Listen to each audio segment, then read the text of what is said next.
So the mendacious Orange Menace abruptly cancelled his planned January 6th grievance and BS press conference because apparently this time there was enough pressure from the Republican Party insiders to force him to change his mind. Of course, Trump, being his usual lying sack of manure self, is saying that he cancelled because, and I kid you not, in his words, in light of the total bias and dishonesty of the January 6th unselect committee of Democrats, two failed Republicans, and the fake news media, I'm cancelling the January 6th press conference at Lago on Thursday. And of course, after that, he repeated the usual false charges of widespread election fraud. Right. I'm sure that's why it was, Donald. I'm sure you don't want to admit that just this once, a smidgen of common sense entered into that pea brain of yours, and it struck you that maybe all the GOP senators that were saying doing a press conference like this was a pretty crappy idea were correct.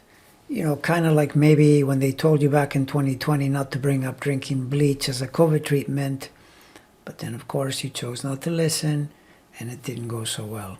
And so now you're hopping, raging, mad, and spitting nails at the January 6th committee. Well, you know what they say, Donald. Anger is a response to fear. And you being a cockroach, methinks you're starting to feel the heat from seeing that can of Raid they're waving in your direction.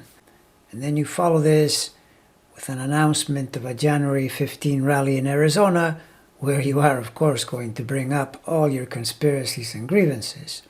Makes sense, since on top of all your tough planetary transits, and by the way, getting worse as the 2022 days and weeks move forward, well, on top of that, on the 15th, transiting Mars is right in there, exactly opposing your Sun, predicting you're going to treat us to one of your many vulgar, combative, furiously angry tirades.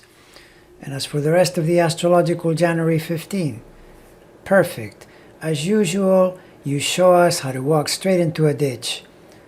Transiting Moon, triggering your axis Hollywood T-square from early Cancer, the traveling Sun, activating Pluto in its opposition to your Venus, and the retrograding Mercury in Aquarius, triggering, transiting Uranus, squaring Pluto.